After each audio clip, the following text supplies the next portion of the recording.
Bonjour, ma blouse est terminée. Je suis partie du 64-12 Simplicité d'un 12-14 ans. Moi, ce qui me fait normalement mieux, c'est du 16 ans. Mais comme c'est quelque chose de très ample, ben c'est parfait. Elle me fait très bien. Les modifications, il y a eu le col, comme vous avez pu voir. Le col a été moulé sur un mannequin à ma grandeur. Bon, c'était un mannequin en duct tape que je m'étais fait avec l'aide de ma maman.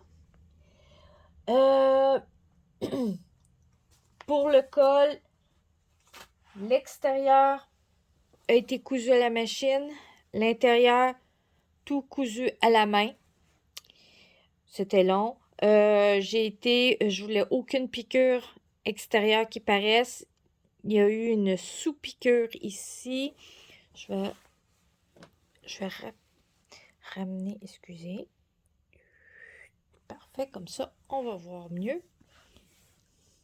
Comme vous voyez, il y a une sous-piqûre qui fait qu'elle ne paraît pas et tient bien comme il faut. Ça a été entoilé, mais comme vous voyez, l'entoilage est d'une souplesse extraordinaire. J'utilise toujours mon fameux entoilage en tricot qui est d'une souplesse et d'une tombée géniale. Et les deux côtés ont été entoilés, autant l'intérieur que l'extérieur, pour que ça tienne bien. Bon, pour les manches, j'ai fait une deuxième erreur. En plus que, bon, comme je parlais à la dernière vidéo, que le sens, je me suis trompée, j'ai pas regardé, j'ai voulu faire les choses vite, que le motif du bas de la manche est en hauteur et le haut de la manche est en largeur. J'ai inversé l'endroit de l'envers. Mais être franc, faut être à peu près à 30 cm ou un pied pour vraiment réussir à le voir avec difficulté. Mais pour le reste, ça paraît quasiment pas. Si vous êtes capable de voir la différence entre les deux,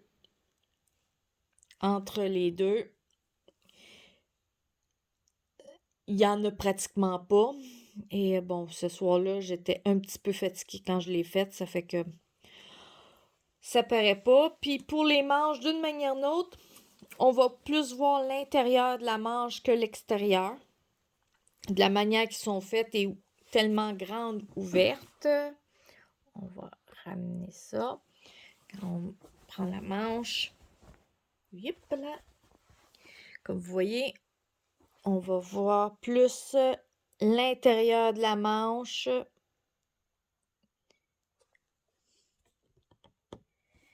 On va voir plus l'intérieur de la manche que l'extérieur quand elle sera positionnée sur moi.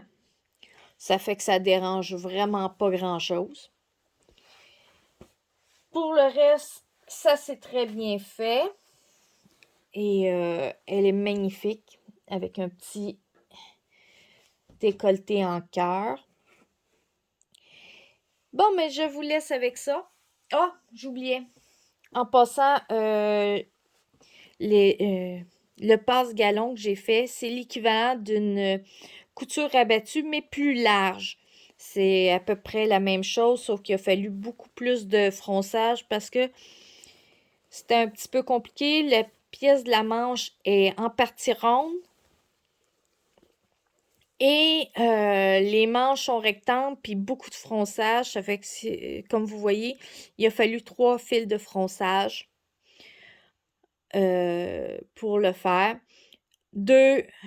Un de chaque côté de la couture ici, puis un à peu près à ce niveau-là pour bien tenir. Il ne fallait pas que je les fronce en même temps les trois, car comme ils se cousaient sur une pièce qui était arrondie, c'était, disons, la seule difficulté réelle de ce modèle-là que j'ai fait. Bon, ben là, c'est vraiment tout. Bon, mais merci beaucoup. À la prochaine!